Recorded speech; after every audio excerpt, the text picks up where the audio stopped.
we boring enough for you? I don't know. I think we were great. Let's get to it.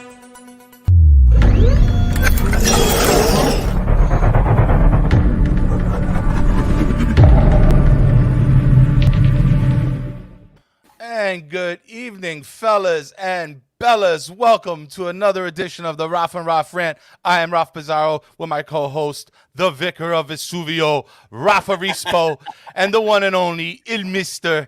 Matteo Bonetti. Welcome, Matteo. Yes. Welcome to the Rant. How are you? What an honor, man. And I wish they had listened to the conversation we had before the show started. I was telling them I'm going to go get my hair cut. I'm going to get the fresh fade from Rafa's place in upstate New York. I keep forgetting the city where it's at, but we got to plug it all the time, man. I mean, look at that beard. Look how girthy that beard is. I wish I could grow anything like that on my face, man. I've got like this baby hair over here. It's all patchy, but I'm trying. It's all that matters. It's not bad. It's got the fresh beard oil, Matteo. You know, Rafa Scissorhands is here. Oh. You know, I've heard it's like a little smell of sandalwood in the air every time you walk by. Sandalwood and citrus. It's like a walking incense, but the incense comes from the mane of hair. It's crazy. So you've heard. Yes. This is true. But we have the man right here, Matteo Bonetti from ESPN, from CalcioCast. This guy is like big time when it comes to Serie A, and you know he'll tell you he's not, but he really is. He is. But Matteo, what's going on, man?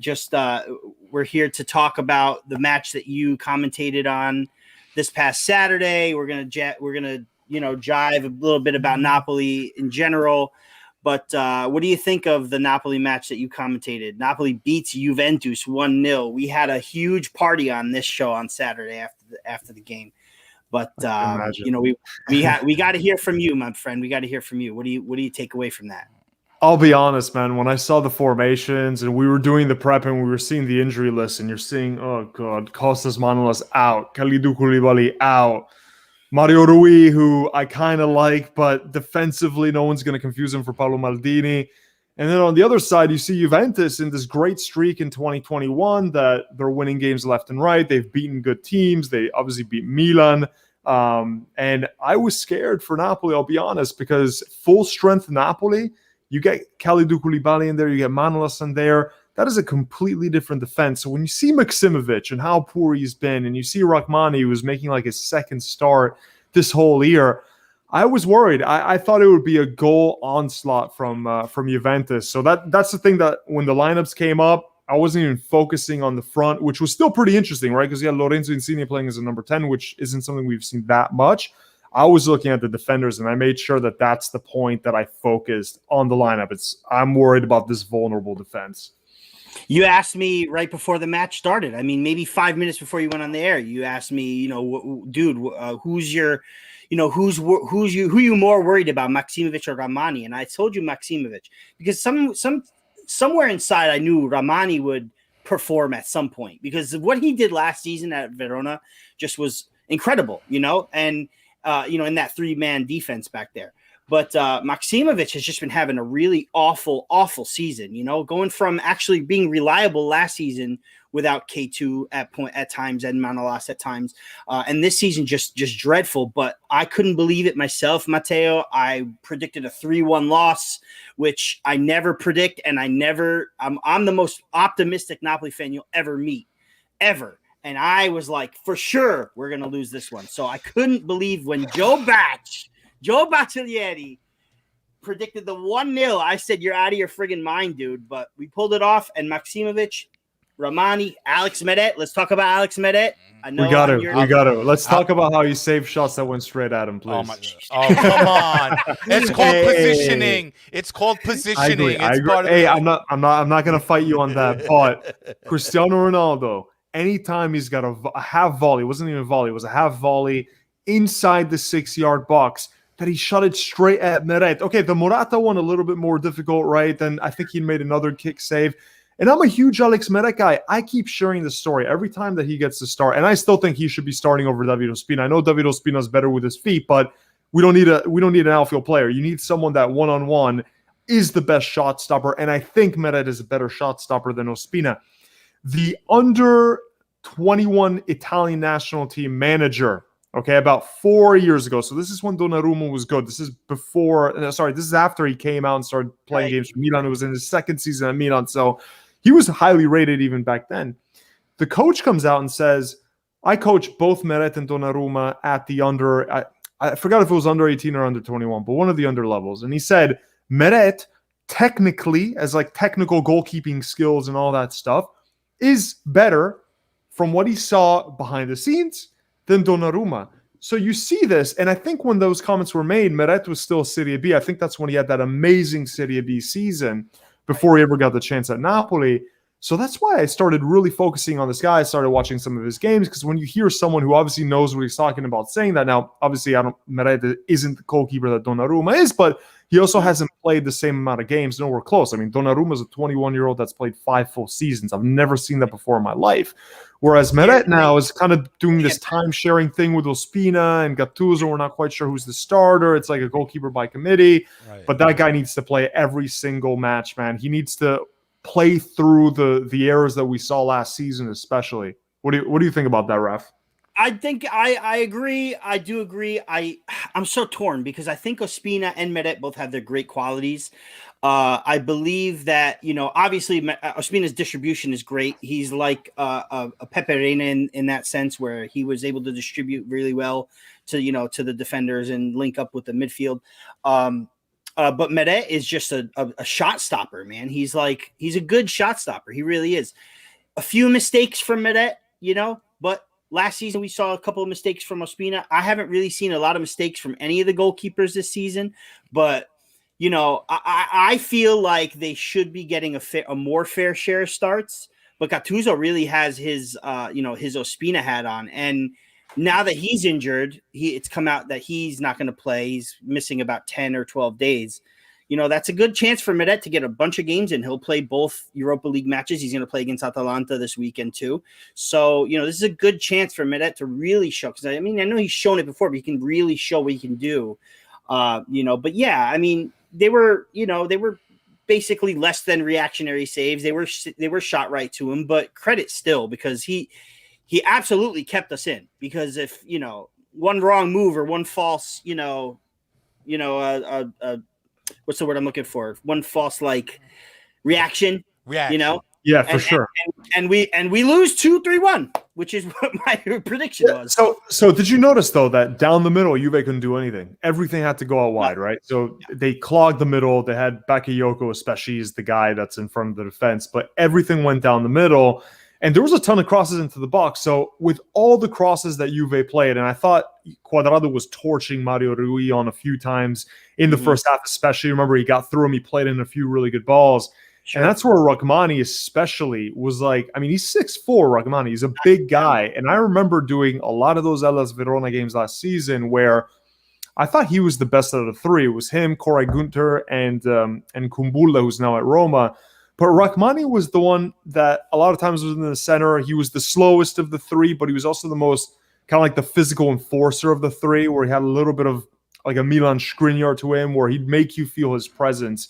And when Napoli got him for 15 million euro, I was like, yeah, that's great. I mean, this is a guy that's only 25, 26.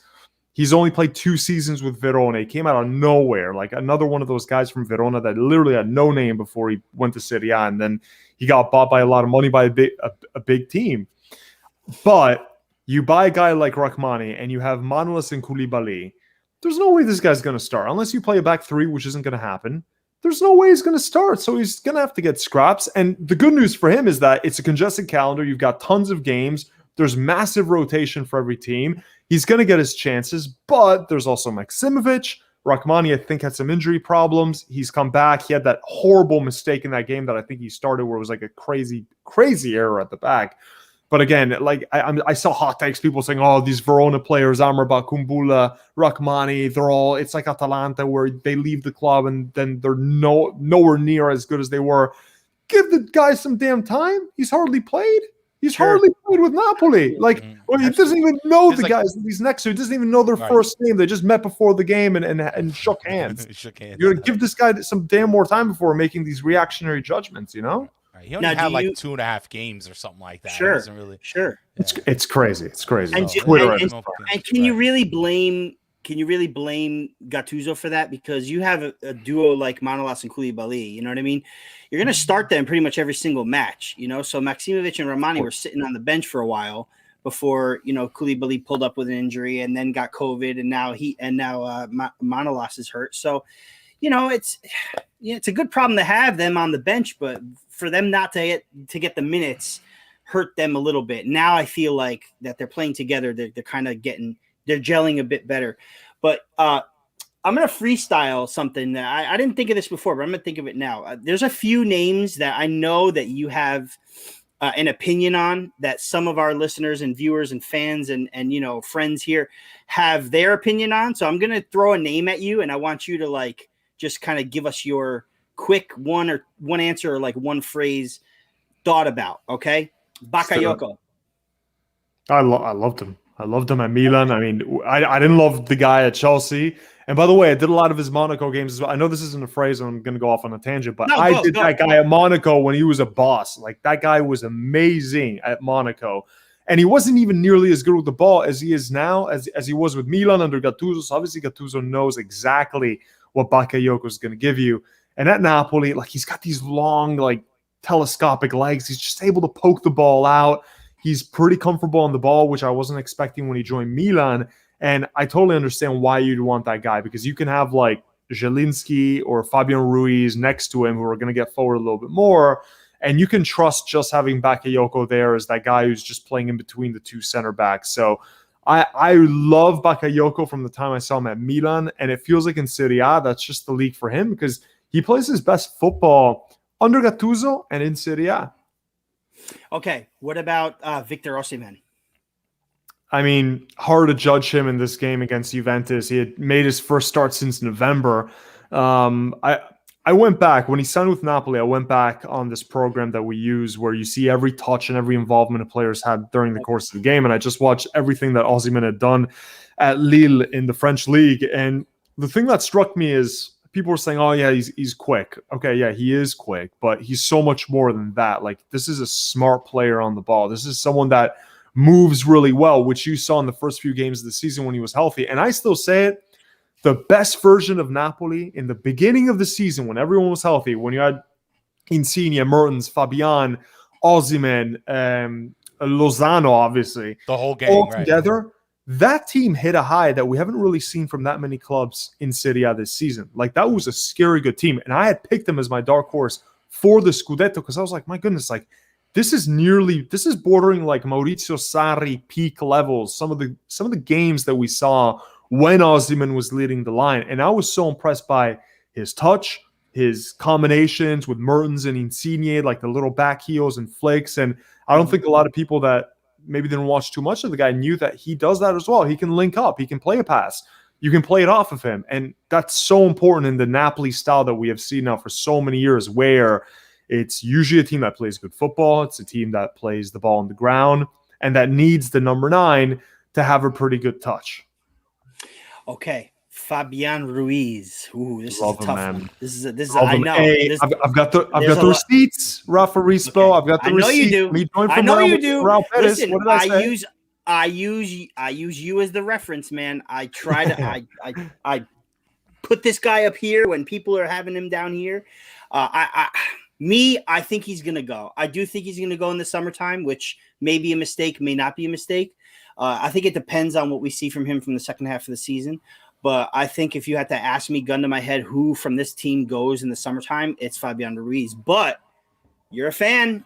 I mean, he's got his great qualities, but there are times where he's just kind of lost. Inconsistency is what you're going to say, right? It's inconsistent, and we feel that he's not playing in his correct position, right, Ralph? Ralph is a big advocate of that. So it was funny, Matteo. Like there was this one point that I just couldn't stand Ruiz. I mean, and I think it was because he was slightly overrated at times. But this guy over here next to me, Rafa Rispo, convinced me. He's like, I'll give him a chance, rewatch him. I did. So Fabian could thank him. And it was funny because now it's kind of gone.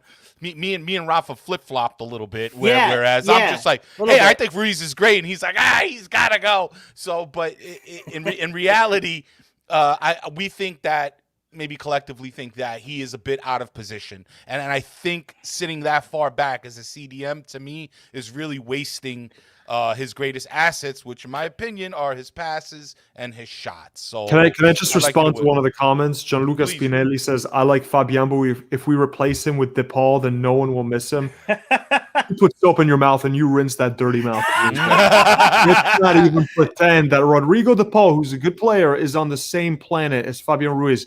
Fabian Ruiz, to me, potentially world class. But this is like Paul Pogba when he went to Manchester United, that he was being playing in front of the defense. You can't play a number 10 because that's what Fabian Ruiz was. I did a lot of his Real Betis games when he was the player that Napoli bought because they saw what he could do. Right. He wasn't playing in front of the defense. He was behind the striker. He was a guy that would connect the midfield with the attack, who would drive forward, who had that good final ball, who could shoot on goal. And someone who's like 6'2" as well. So he's got a good physique and he's elegant. He's athletic. He's got a great touch. Like, he's so silky when he runs. He kind of reminds me a little bit of like Gaetano Castrovilli, that you see that guy. If I dropped you guys off in another planet, right, and you just dropped on a five-a-side pitch and you didn't know what the hell was going on, you didn't know what the sport it was, but if you saw Fabian Ruiz there with some of the best players in the world, I don't think he'd look out of place because he moves that well, I think, with the ball at his feet. You just can't get the end product and what he does well when he's right alongside Bakayoko, because he's going to have to run back. He's going to have to move back to a more defensive position, which isn't his. I play him like Piotr Zielinski. He's another number 10. Or he can play Midzala, okay, as a central midfielder. That's fine. Fabian Ruiz can do that too, but don't put him that so far back in the formation. Right. And it's just hard to judge players this year, man. Like, with all the games and just talking to players who have had COVID, who have had like long COVID as well, and athletes like Boga from Sassuolo has been dealing with a lot of problems for months after he got COVID. You don't know what these guys are going through. Like, I have so many friends that are in their 30s or late 20s that are good athletes or that are just healthy, and they haven't been able to work out in months. And you're expecting these guys to go on a field for 90 minutes and run and compete with the best, like, physically fit athletes in the world. So it's hard for me to judge anyone after this whole COVID situation and the way that, and especially Fabian Ruiz, who's been out of position, but I think you have to keep him unless, and Napoli has done this better than any team, guys, in the last 10 years, normally, and I look at the NBA as well, you sell one superstar and you get 3 or 4 pieces, it's usually like getting 75 cents back on the dollar, right? It hardly ever works when you're trading a superstar for a bunch of role players or stars that aren't at the same level. But Napoli's done it so good, man. I mean, just think that for Edinson Cavani, they got Gonzalo Higuain, Jose Callejon, and Raul Albiol, right? 3 players that went on and had a really good career with Napoli. Obviously, Higuain, I know you can't mention him in Napoli circles, but he's still 36-goal scorer. Jose Callejon, super consistent for all those years. Raul Albiol, good partner to Koulibaly. Just the leadership presence alone from Raul. Of course. Someone that just had a great IQ. Right. And I feel like Napoli can do that well, where if you're getting 75, 80 million euro for Fabian Ruiz, you say, right, well, given our track record and our scouting, we can get 2 or 3 pieces, and maybe we're not going to feel that loss so much. But if Napoli finishes top 4, they have to keep him. If they don't, I think he goes. All right, and then I kind of want to touch on this really quick. Andrea Pirlo, after the match, he said that he didn't think it was a foul. He didn't see it, but if he has to go back and take a look, it would be most likely that it's not a foul. And he said something about it was a foul because it was against Juventus. Now, that's ridiculous. I thought Andrea Pirlo was a lot smarter than that. I have a lot of respect for him because I'm a huge Nazionale fan too, Matteo. But I knew at some point, him being a Juventino, that I would lose respect for him somewhere. And that to make an excuse like that was not Pirlo-esque, if you ask me. Milan fans, I think, loathe that guy more than anyone because he won everything with Milan. Yes. He won 2 Champions Leagues. He was part of a really amazing team in the 21st century, what Milan did in the mid-2000s. And then he goes over to Juve, and it's like, okay, he played less time at Juventus. He just finished his career there in Serie A. Then he went to MLS. And now he acts like he's like this lifelong Juventino. Yeah. Right? Even he was like, "Oh, Quentin hits it on the head." That's Yep. why he's the coach now. He's part of the family." It's like, what happened with Milan? Where the name Pirlo comes from what he did at Milan. Like that's where he was at his absolute peak. I know the last few years under Allegri weren't great, but I feel like a lot of Milanisti feel a bit disrespected by that, and they kind of loathe him now, like the super intense Milan fans. But I disagree with what Pirlo said. I think he's just saying it because he's the Juve boss. If he was the Napoli boss, he would say the complete opposite. And I look at, I have no life, and it's my job. I have to read the whole pamphlet of the rules and the laws of every change that they make in terms of the handball, what's a penalty, all that stuff for like VAR, because we have to know exactly what's going on at all times. That's a penalty. Like that, there's no other way around it. You can't flail your arm in the box. I don't care if in your day in the 80s or the 90s that was allowed. The game's evolved. What happened in the 80s where you could break someone's tibia and not get a yellow card, right? VAR flags everything. So you can't do as much, but that's not the fault of the referee. That's just the way that the laws are. You cannot swing your arm. And by the way, Romani's eye was completely like bloodshot purple. Right. He got a big... It was redder than that shirt. Nail in his eyeball. It was a left hook. Exactly. Half his face was red inside the box. And the only thing you can say is, okay, Romani was nowhere near getting the ball, but it doesn't matter in this situation because the contact was on him. It was a tough one. I get it. It sucks because you never want a game that important decided by a penalty, but it was a penalty. And I stood by it when I saw it. I was like, that's a penalty. They're going to go to VAR and they're going to award it. And by the way, le palle d'insigne, this big, come up. Oh, man. All the Italian media, and this is something that really bothered me, guys. The Italian media, and Lorenzo Insigne to me is actually a very underrated player at this point because if Lorenzo Insigne, I think, played for a team that was a little bigger, right? Just in terms of worldwide appeal, you think of Milan, Inter, Juventus, for example. I think he'd have a very different persona. Maybe it kind of reminds me of the way that Totti always stayed at Rome. Had Totti gone to Real Madrid, he would have been a completely different level. I think Insigne knew what people were saying about him in the media, that this is a mentality thing. He's got a weak mentality. He doesn't step up in the biggest game against Juventus. It's something that he's scared. And he went to the spot because he could have easily deferred and said, you know what? I've missed 3 out of 3 against Juve. We lost the Supercoppa. It wasn't his fault, but, it would have definitely changed the outcome of the game. I love that he went to the penalty spot and he smashed it. Like that was a strike of someone who's got confidence. You can see from the penalty spot and the run up in the way that they strike the ball how confident they are. If you're not confident, you're not hitting that ball with the laces in a miss onto the top corner because you have a higher degree of missing it if you go top. If you stay in the bottom, at least you know that there's only one thing that could go wrong. It can only go sideways. But if you go top corner, it could go sideways or above the crossbar. So you're basically doubling your chances of something wrong happening. So I thought that was a real statement from Lorenzo Insigne, and I love to see it. I really did because he's a player I really like. He's a player that Ventura should have had starting for the Italian national team. The Italian national team maybe would have gone to the World Cup if Lorenzo Insigne was on the pitch. You saw what De Rossi was saying. No. You saw what De Rossi was saying to Ventura when he wanted to put De Rossi on in the dying embers of that second leg against Sweden. And he's saying, why are you putting me in? We had Insigne sitting here. We need a goal. What's going on with you? And right? Wasn't that a great? It was a great moment. It was because you shouldn't have the players basically realizing the coach has no idea what he's doing. Let's not forget that Ventura is a guy that played two central midfielders. He played a 4-2-4 against Spain, a team that has 5 central midfielders, and they got destroyed. Yeah. It's like, no, you load up on the midfield. Like Ventura did everything wrong. It was the darkest period of the Italian national team in the last Tell me about it, man. Years, man.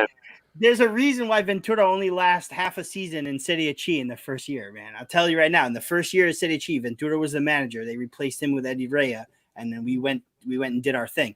Last thing I want to bring up to you, Matteo, before we let you go. We have expectations of what Napoli is going to do. Some of us have different ones. Mine is top 4. Goals basically, like achievements, like what's the word I'm looking for? Expectations of top 4. I think we can still get there. And I think that we can make a deep run in Europa League. These guys have time to get better. We have 8 missing players, and they have time to get better. If we can get past Granada, I think we're going to be in good shape. But what do you say? What say you about Napoli's expectations? What are your expectations for Napoli after seeing the first? Because in the beginning of the season, before the season even kicked off, I had people 6th, 7th, 8th, no Europe. Just fighting for 4th. It's crazy. Nobody was talking about Napoli in a Scudetto race, which I wasn't either. But at the same time, no. But when we saw them, like you said, at the beginning of the season with Osimhen, with everybody flying on all cylinders, firing on all cylinders. It's a little inside thing between me and Matteo. All right. When we saw jokes, it's the thing. That's how far back. Yeah, it's all good. We're cool. We're cool, Rafi. Don't worry about it. Sit there. Yeah. I don't want to. Yeah, I will.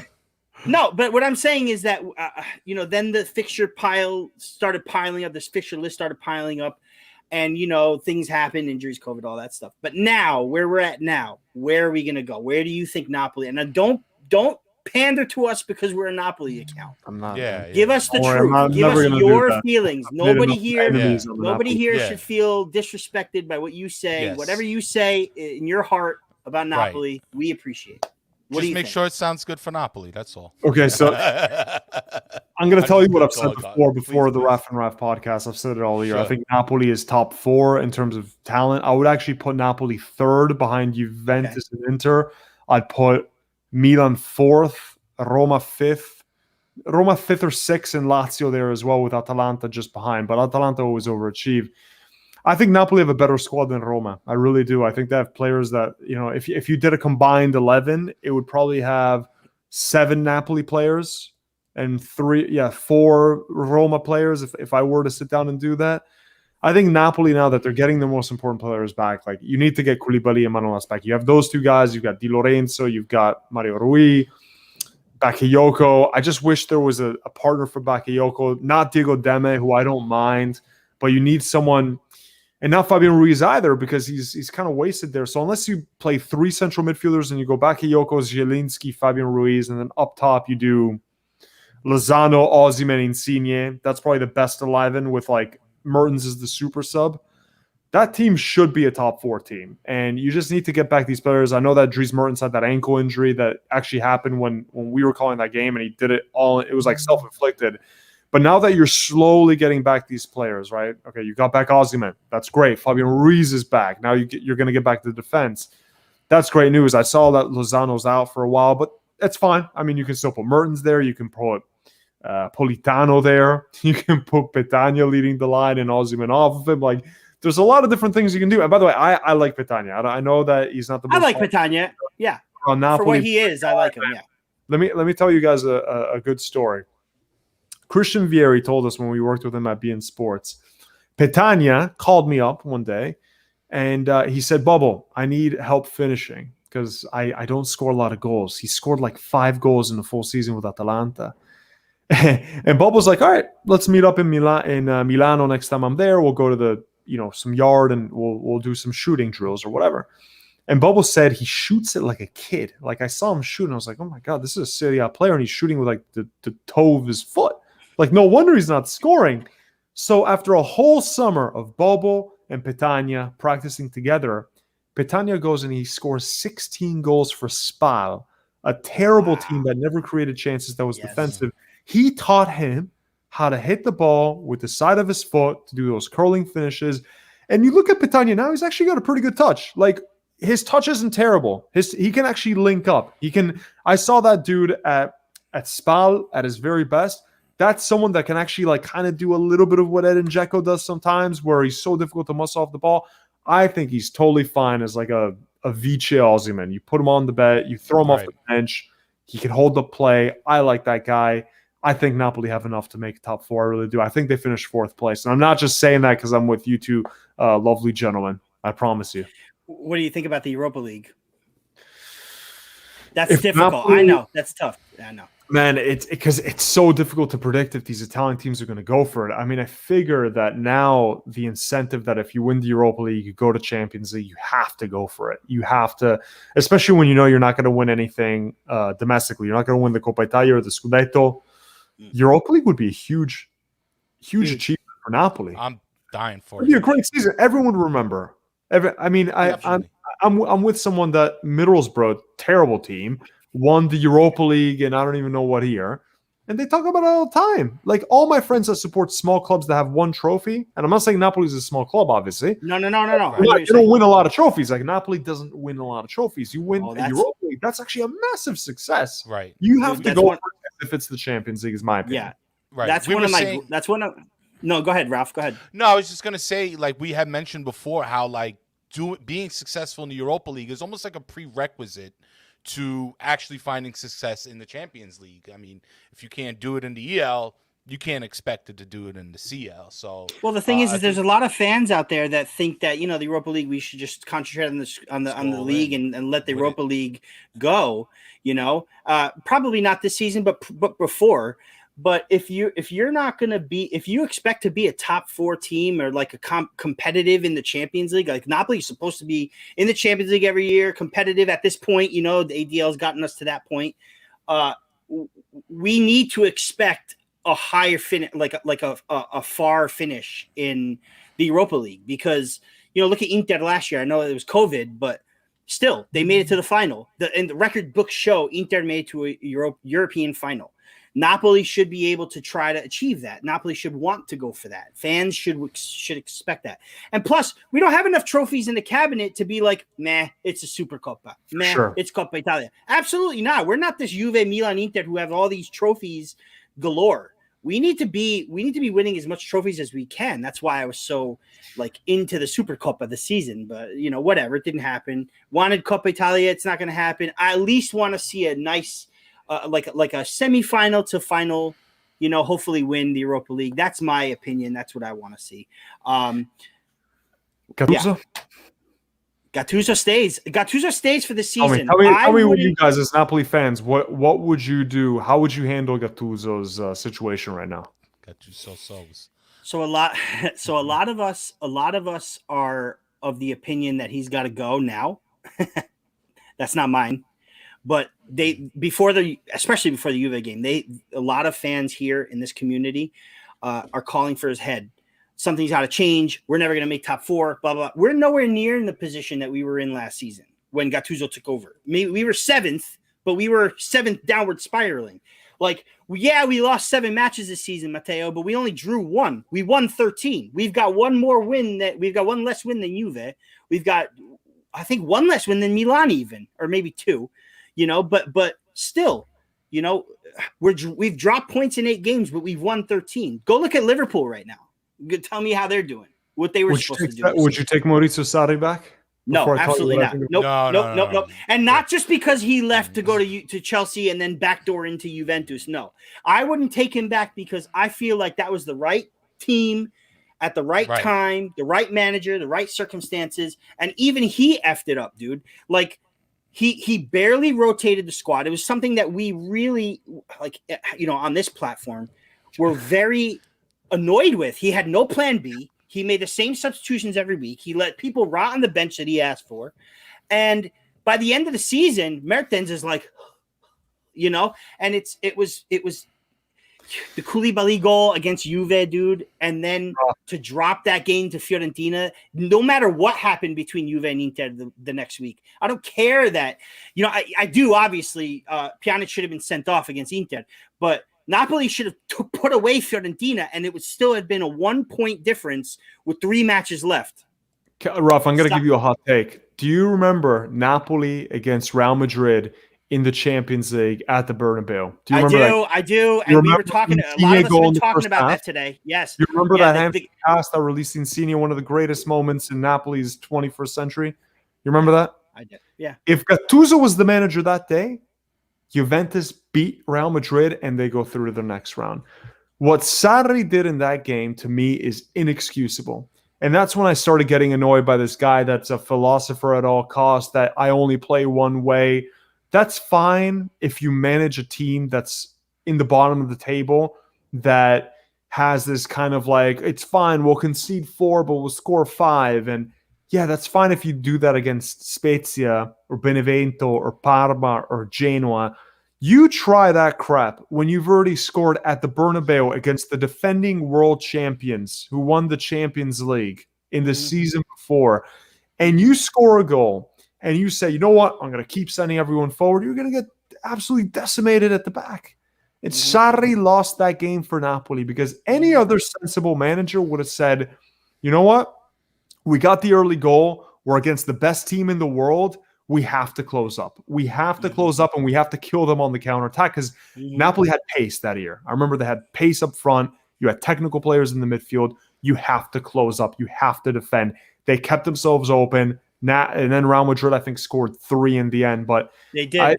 I've got a love-hate relationship with Sarri because I feel like he's overrated. I absolutely do. He's not a good man-manager. And what I know, talking to some of the players last year, we were sent to Boston to cover the ICC training for Milan when Marco Giampaolo was actually the manager at the time. But I asked some of the players what it was like working under Gattuso, and they all loved him, man. Like they thought Gattuso is a guy that fires you up. He's actually got good tactical, like his tactics are good. Like he's never going to be, no one's ever going to mistake him for being this tactical genius, but he can change during the course of the game and he can adapt to the team that he has, which I think is such an important quality in a manager. And the players said that guy always has your back. He tells it to your face how it is. He knows how to deal with players that have a strong personality, because you can also cower when Gattuso goes at you because he's an intimidating guy and he will tell you exactly, like, you played like shit. We can't have that ever again. And some players don't react well to that. I think this currently Napoli team does. And I thought he was the perfect man to take over after that craziness with the coup and Ancelotti and the rebellion and players not getting docked wages and all that craziness. Like Gattuso is someone that is going to keep them in line. I would keep him until the summer. I think it's crazy to talk about sacking him now. I think it's so stupid because who else is out there realistically now that's going to make a change? Napoli's had some of the worst injuries in the league, and not just any injuries, but injuries to some of the best players that they have that fundamentally change the identity of the team. If you go to the summer and you say, right, we actually see that, I don't know, I'm just going to make up a name, Mauricio Pochettino, he's not available, but Mauricio Pochettino, he's available. Okay, that's fine. Pochettino's a great manager. But I say you give Gattuso another year. I really do. Because I think that team fights for him. I think you saw it against Juventus. You saw the reaction that they all went and hugged each other because they all love that guy. They all do. They all would fight for him. And you play a normal season that isn't so congested where you don't have 3 games in a week and you don't have COVID wiping out half your team any given day. And I would give him another chance, but I'm not surprised at all if they sack him in the summer. And I'd feel bad for him because I really do like him as a manager. I don't think he's a top manager, but he's fine for now until a genuinely great option comes along, is my take. I know you have to run to. No, go ahead. Okay. Go ahead, Ralph. Go ahead. No, it was one question. I didn't like De Laurentiis kind of give him an ultimatum saying if you qualify for Champions and or win the EL, I'll hand you the contract and it's yours to sign if you want. He finished with if you want, of course. So it's a possibility. I don't think we're 100% sure what exactly will happen to Gattuso at the end of the season, but if he succeeds, it's more than likely he'll get another year if he wants to stay. But I think my biggest question right now is, does he want to stay? Does he really want to stay? Absolutely. He can't do that during the course of the season. You can't have the president. This is my problem with De Laurentiis. He's too emotional during the course of the season. You have to let the manager work. Like that doesn't inspire confidence or calm behind the scenes. No, it causes rift. These claims, and we've seen this time and time again. This isn't the first time ever. It's pretty frustrating. But, I mean, he did support him at some point, though. I mean, I know that. I think he still does kind of support him, but like Matteo said, you can't do that to someone in the middle of their tenure. Like, I hear that. Like, we're actually, because we're not in the situation we were with Ancelotti. We're fighting for a Champions League place. We have one match to play still against Juventus, and if we win that, say we won that back in October, we're 43 points with who's it with Inter? No, Inter. No, it's Roma with Roma right now in third. Yeah. And by the way, just, I'm loving the the fan interaction as well, and it's so cool to see all these Neapolitan Americans. I'm guessing most of them are, right? Yes, Is it yes. Oh, we got people? tons Neapolitan Americans. We have some people from all over the place. Really, honestly, we've got someone from the UK who's a diehard Napoli fan. We've got Australia, India, Pakistan, Canada, New Zealand huge. was in Canada. Yeah, but before the show, I was telling Florida, Raph, another country, Florida. You know, it is a completely different country. Florida, I agree. And I'm from Florida. Miami. I'm from the I know MIA. you are. Matteo, my cousin is born and raised in Napoli. My cousin Luca, who's not on here today. I think my cousin Dan is here, but he was born here. But my cousin Luca's born and raised in Napoli, but he'll always say, I'm from Miami. He's not from Miami. After Italy, they came to New York, and then he moved to Florida when he was dude. I told you guys, in his 30s, but he's from Miami. I have to say, if anyone hasn't been to Napoli, if we have a lot of second-generation Italian Americans that haven't taken the chance to go to Napoli, that place is unlike anywhere else in Italy. Like, my dad told me the taxi drivers in Napoli are the funniest people. Like, it's like a comedy store. Anytime you get into a taxi with a Napolitano, it is like comedy hour. Those dudes are so funny. They have so much personality. I went from the train station, which is an experience of its own, because it's like, people are aggressive drivers, man. Like, I'm used to Miami drive, like US driving where the roads are like that. I've never seen more aggressive driving. The taxi guy comes in, he starts meowing at us. I'm like, what the hell is going on? Like something bad's gonna happen. Oh yeah. And he starts meowing the whole time. Like, he'll turn around, and he goes, meow. And I'm like, oh, tutto bene? And he goes, sono il gatto di Napoli. And he starts saying like that he's the famous meower of Napoli, that he goes on the streets and people think there's a cat in the tree, but it's him meowing. I was like, this is just like a normal time. I've never had an experience like that. And then you have the taxi. All while he's going in contromano, he's going on the other side of the road with incoming traffic swerving in between. And this was just to go to the dock, which is like a 5-minute drive. I'm like, I'm not in a hurry. Like, you don't have to risk our life to get us there. We're perfectly on time. Just go the speed limit. He was driving slow. Yeah, I think I was in a house. Kay is in the house. She told me not to shave the beard. Yeah, I just want to throw that up again. Listen. Thank you. My fiance, Allison, is in love with Gattuso. Absolutely. I mean, not just the way he looks, because she thinks he's top. I heard your manager's table. You both have that nice, thick, girthy beard. Well, no, he shaved it. He shaved it off. He's got the stash with the soul patch now. And I don't know if it was you. I don't know. I'll be honest. No, but I don't know if it was you or Mark who said this. But somebody said you don't know who's. It was Mark. Phenomenal, by the way. The two of you together on ESPN. I'll pass on the message. And he reads out your comments on air, so you know that he loves you. He does. So checks in the mail. So I'm waiting on it. Free haircut. The problem is Mark doesn't have any hair, so there's nothing there. Shave, I can do the hot towel shave. No worries. He does mine. Look.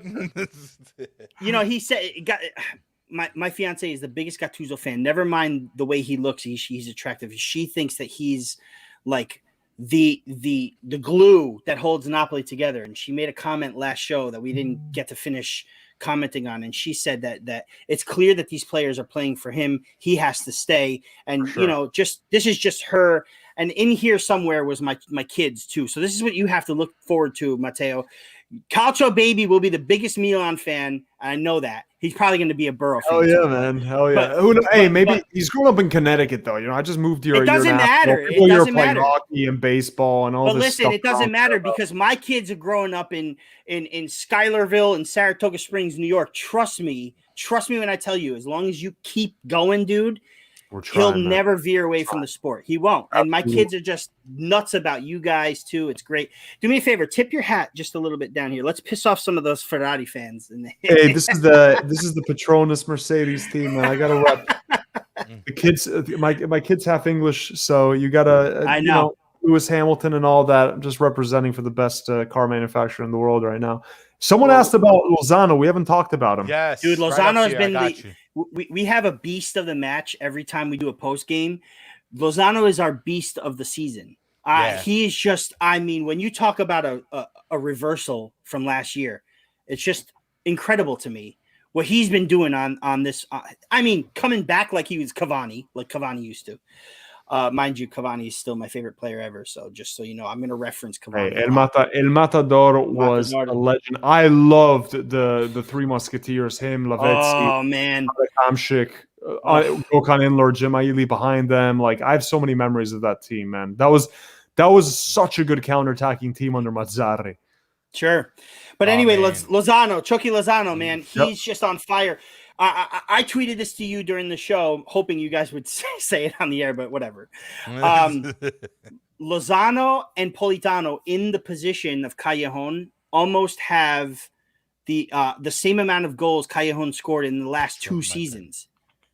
You know, it's not even a full season yet. So I think it's Lozano has 9 league goals. Yes, and Politano was 6. So that's what, 15. Okay, so 2 more league goals from the right side, and they've equaled Callejon's total for the last 2 seasons. And now we're big Callejon fans. Don't get me wrong, but back post to Callejon. Cut inside from Insigne, back post to Callejon.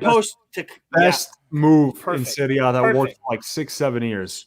Scored so many goals, but I'm so happy with what we have in Lozano and in Politano, man. Politano is like, hey, he's tricky. He was a good player at Sassuolo. Like, people forget that. It's just because Conte deemed him surplus because he didn't fit in his formation. But Politano's like a capable Serie A player. Like, this is someone who will get you like 9 to 12 goals a season as a winger. He's shifty, he's tricky. He can give you like random great moments where you're like, who the hell is that? It's like, well, it's Politano, but you know, I was like, wow, that's really impressive. But let me answer your Lozano thing, man, because we work with a few Mexicans who are huge fans of Chucky Lozano. They watched him at PSV Eindhoven in the Dutch league, where he was always a left winger, right? Because he's someone that likes to cut inside on his right. He's an inverted winger, which is all the rage nowadays. And I remember that first half season under Ancelotti. Ancelotti was playing a 4-4-2. And when Lozano did play, which wasn't often, he would play as a right-sided striker. And I was looking at that saying, like this dude's completely out of position. Like, if he's on the right, he's just like more of a crosser. You got to get that guy on the left. But you're joining a team which, in the end, that I'll be honest, the signing, I like the player, but it didn't make any sense to me. Because you're bringing a left winger when you already have Lorenzo Insigne, who's not going anywhere, who's still got a lot of years left in the tank, who's always going to play a left wing, unless he moves to a number 10, which we saw against Juventus, which happens eventually when you lose pace. Like, just look at Papu Gomez. But you also have Dries Mertens, who is originally a left winger, even though he kind of became one of the best number 9s for a whole season under Sarri. So there wasn't anywhere to play for Lozano except the position that wasn't his. And that was my problem originally when he was signed. But, I mean, credit Gattuso. You guys all – I've seen some people hating on Gattuso a little bit. He's the guy who brought the best out of Lozano in the end, because he could have easily said, you know what, this dude's not training hard in practice. Get rid of him. Yeah. You're right. And he almost did. He said it. He said, you know what? You're not going to play on my team if you don't have the heart. And he told him, you need to learn Italian, and you need to you need to grow some sack and start playing for us, man. Because what you did last season is not working, and he's the guy that did it. Matteo, I know you're pressed for time. I wore this jacket because of your Rimini jacket story. I've been wanting to do this. You want me to share the jacket? If you can, really quickly, but you have a similar Rimini jacket, right? Kappa, right? Yeah, Kappa, legendary brand, man. I love that symbol going all down the arms and everything. I used to collect Kappa sweaters when I was at Tamarro back like at 18, 19, you know, with the blowout and the whole Kappa sweaters and all that. The Havaiana sandals. Honestly, I should have been arrested for indecent exposure. It's terrible. Well, apparently now Kappa is very big in the urban market. Is it? Is it making a comeback? Very, very big. It's making a huge. There we go. We got to unearth some. Try to find some little like underground rappers or like, you know. Oh, it's a rap, right. You'll see it. You'll see it. They're wearing Kappa all over. Yeah. That's gotta wear them again then. Yeah, check it out. I'll send you some stuff. Slim fit now. I'm not wearing too slim, dude. This you don't want to see under this. You don't want to see it. It's like Kappa's like hugging you very tightly. I think that's why you like it. It's like those weighted blankets, you know, that people love now. That it feels like they're kind of like just hugging every ounce of you. I think that's why you like the jacket. It makes you feel. Well, listen, man. I got a lot. One blanket.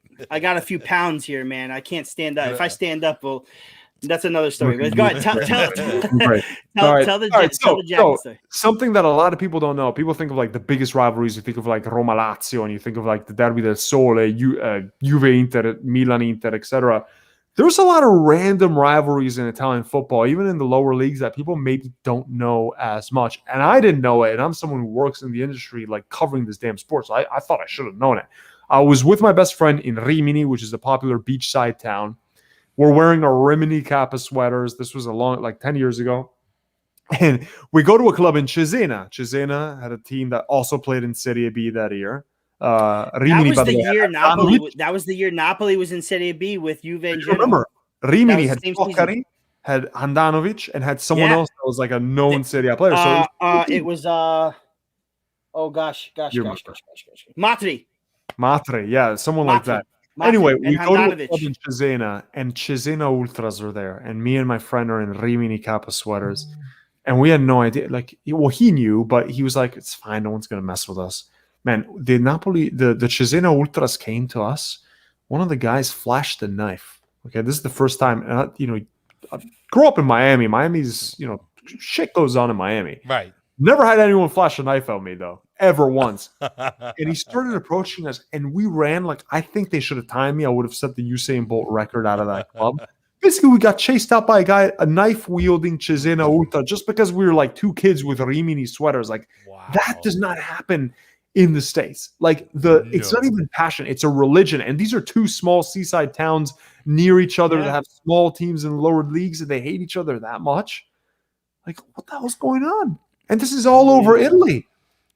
The regional tension is just insane. Would Juve Stabia have a beef with Napoli if they ever went up to I believe they would.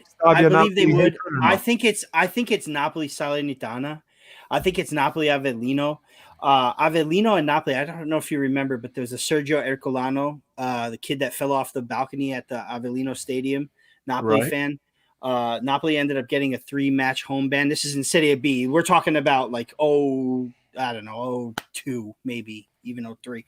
And there's a huge rivalry there. So when Avellino and Salernitana were in Serie B last season, I was kind of hoping for them both to come up so that we could have Benevento, Avellino, and Salernitana promoted. But Benevento made it. Looks like they're staying. It looks to me like Salernitana is making a big run for Serie A this season. Well, they're owned by Lotito, so they're getting all the Lazio players as well. But that's the thing now is that when they make it to Serie A, I think Lotito's got to sell the team, otherwise they can't compete, can they? I don't think you can have two. I don't think you can have two of the same owners, and it's just similar with Napoli and Bari. If Bari make it all the way up, we got to figure something out. But I think that's why ADL might have sold it to his son. His son is the official owner, so there's. Technically, there's two owners. Hey, we got a bunch of Castellamare people. There's a lot. There's Avellino fans in here, Castellamare. Let me tell you a little story about Avellino really quick, and then I'm gonna plug you because I know you have to go. But Avellino Napoli was the tie in Serie C in 2005. That if Napoli had won, they would have been promoted to Serie B. It was the promotion playoff. I think Spezia won that Serie. No, I think it was the year after. Oh no, it was Rimini. Rimini won that Serie B that season, and then it was Avellino Napoli in the playoffs in the final. And 3 days earlier, my oldest son Jonathan was born. Okay, this is 2005.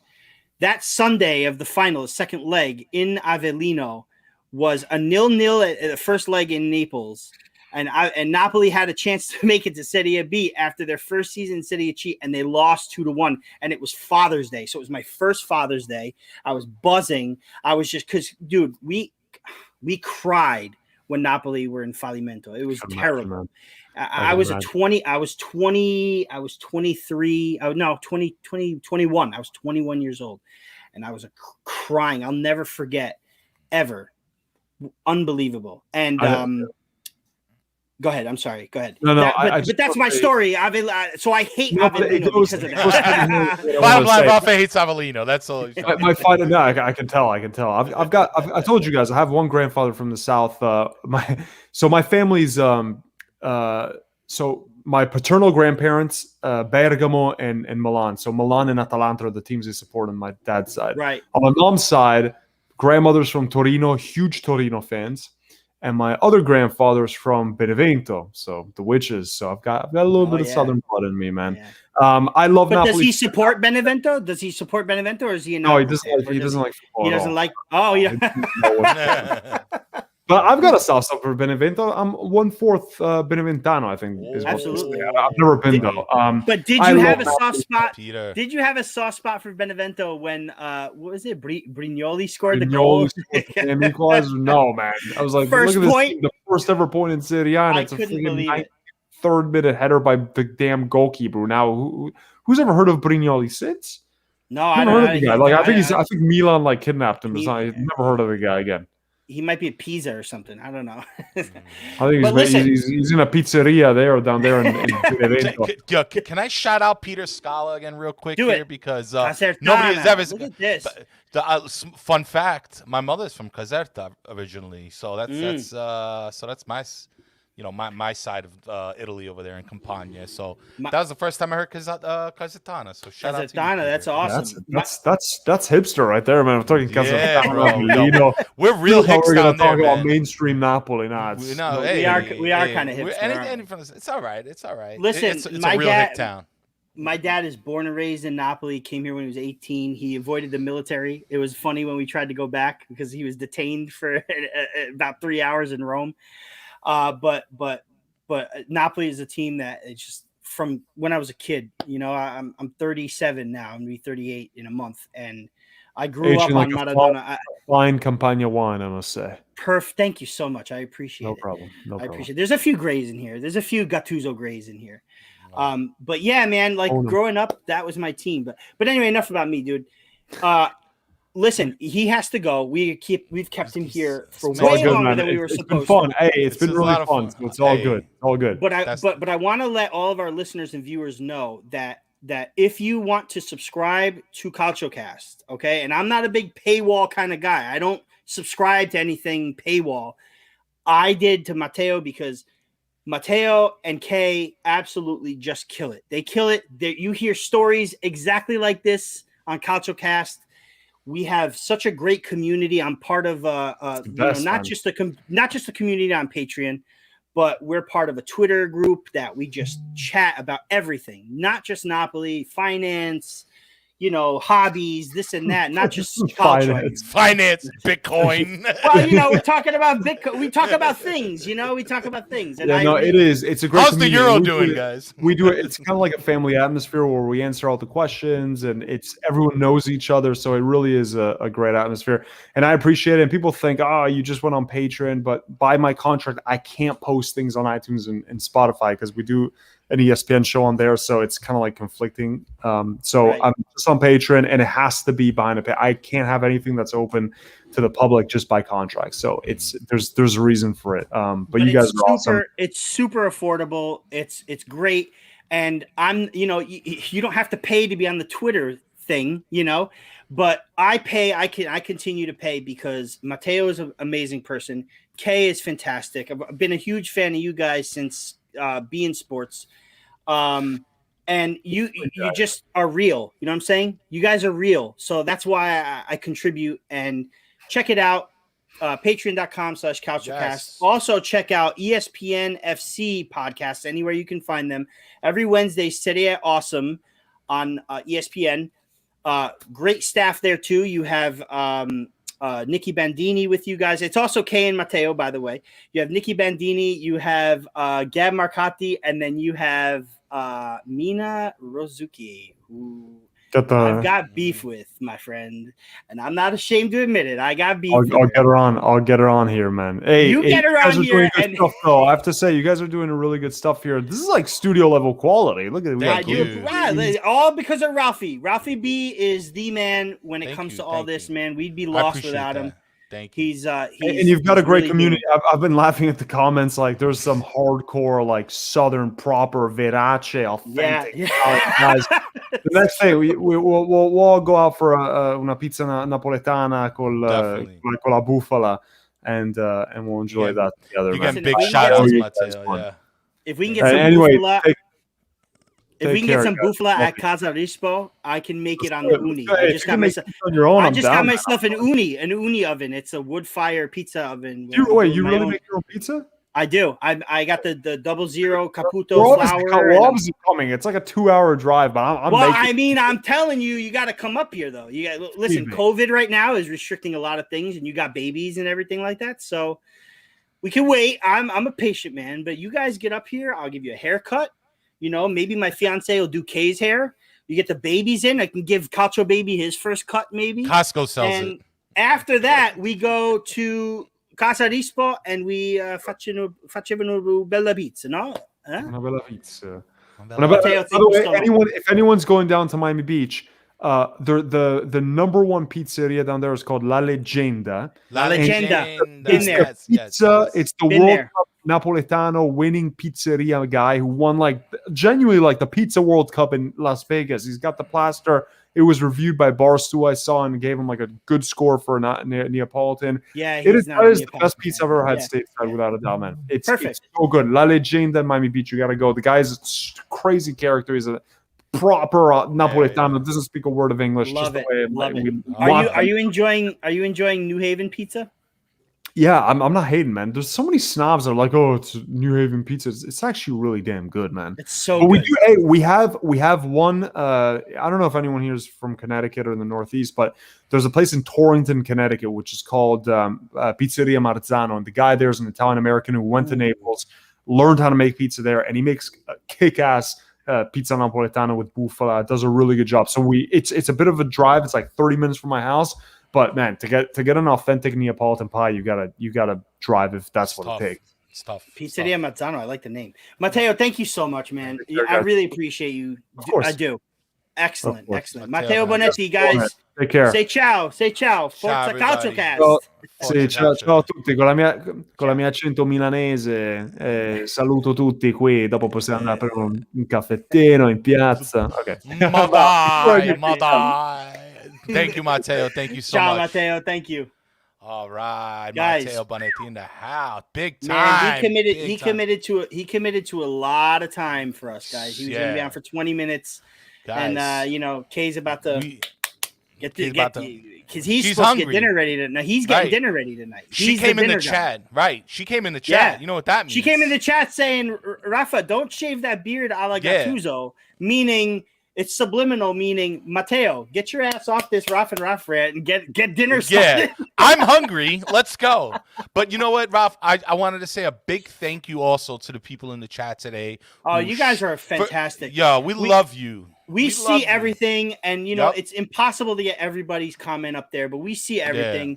You guys are all, I can't even name you all. You guys are all fantastic guests, and the comments and the questions are great. And Fran, Kay and Matero are married. I don't know if he's not that he doesn't want to admit it, but he admits it on the CalcioCast podcast. They did. It took me by surprise too at first, but they're married. They have a kid. They have another kid on the way in 2-3 weeks. You guys are all not awesome. really. Yeah, awesome. And you know what? And you just showed you did good, guys. You did good on the chat. You're a part of this show. This is Napoli's home. We showed Matteo Bonetti a good time. Hopefully he never forgets it. Hopefully he joins us again one day. So I just wanted to thank you guys, because without you, it's nothing. You guys make it, and thank you, Rafa, to you as well. Ken couldn't make it today. It was unfortunate. He was supposed to be here. Ken, I'm giving you a big shout out. Our show was supposed to be tomorrow, but Matteo had some stuff come up with ESPN and K2. So we do apologize about that. Ken, we really wanted you on. I want to shout out really quick. I want to shout out my cousin Dan. He's up here. He was a semi-hater of ours. Oh, what up, Nicky? First. But Dan has Dan Maluzis, he just commented, great show, keep it up. So I really do appreciate it. Let me get him up here. Hold on. I love you. Let me get Dan up here. That's my cousin, man. We grew up together. I love this guy. I basically moved up here. I want to shout out Joe Bianco. I want to shout out my boy Dom. I want to shout out my boy Dom out in California, San Diego. He's a barber like me. He's a big Napoli fan. His name on here, I believe, is I kept seeing that. Delgado _ Irad. Yeah. That's my guy. Gaetano, I want to say hi. We're going to get you on soon. Fran is my boy on the Instagram chat. It's okay. He's up there. but look for him. Yeah, there you go. Barber Love. Yeah. I saw him. He had that really the Calcio guys, Chris Estrada, my buddy Quentin, our sound guy. Quentin, where's Quentin? Big up Joe listen, Bianco. We can't name everybody. Yo, you're too good. I want to guys. say hi to my boys, Rocco and This is- Paulie. They're out there watching. This is my godson right here. Yeah, Turn him into an, Silvio. yeah. There I you go. bought him. Is that So Nicky, really, Silvio N. But I bought him his first Napoli jersey. It was a Hamsik jersey from Napoli, and he loved it. And he has been he's from Paraguay, but a Napoli fan for life. So shout out to you, Nicky. Perfect. Yeah, right. Awesome. You guys, thank you so much. Don't culture guys. Look at these guys. These guys are great. So listen, we've got to get almost everybody here on. We're gonna get you guys on soon, little by little. But yeah, man, we want fans on. Favorite we want raps. guys like Matteo on. We want guys like you guys on. We'll do it. But we should probably go Thursday, Europa League. We didn't really do the tickers, did we? We had tickers presented for you. No, but that's okay. No. That's all right. That's all right. We'll save them though. We'll save them. We can update them. But Thursday, Europa League, Granada. That's 3:00 Eastern, and you can find that you can find that on Fubo TV if you've got a subscription. Otherwise, you got to pay for it through CBS. Yes. But it's like $5 a month, guys. I think for $10, it's not bad. It's not that bad. It's really not bad. And then we have Sunday at noon is the game Serie A against Atalanta. And then the second leg would be 12:55 on Thursday, the 25th. Right. So don't forget, we'll be post matching all those stuff on all those games, and we will be back with another rant sometime next week, possibly Tuesday night, so we can have Ken on too. Right. But you guys are absolutely fantastic. I believe it. Yes, it's either on television, Chris Estrada, or it's on CBS. Yeah. CBS. Yeah, but we'll be here for the post games definitely.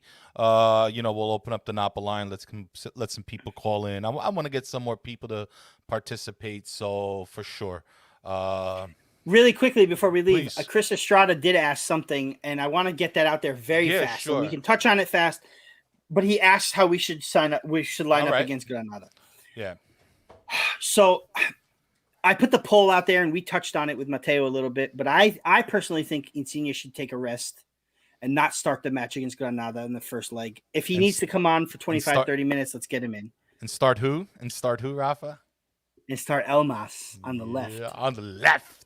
If we put Zielinski in the number 10 role with Politano and Elmas, and I think it's rumored that Petagna is going to get the start, but I think we're going to see Osimhen. Actually, I was listening to Kiss Kiss Napoli this morning, and I heard that there's a possibility that Gattuso lines up with both Osimhen and Petagna, maybe doing a 4-3-1-2 of some sort, or maybe a 3-4-1-2. I know how you guys hate the formation changes, but that's a possibility. We have 8 players that are out, so we have to really consider that. But I think we can line up in our usual 4-3-2, 4-2-3-1, or 4-3-3, as long as Insigne is available. I think we'll line up like that. Rest Insigne. Wow. Well, Insigne, no. So then Joe Bianco said he doesn't know if he's available. He did practice today, and he said that he's not injured. He's just fatigued, and he might sit out. He might sit out as a starting, in the starting 11 for the game. So, all right. So there you have That's it, guys. We love you. Let's Thank you so much for joining. We'll see you next time. Forza Napoli. Ciao, guys. Sempre. Ciao, ciao.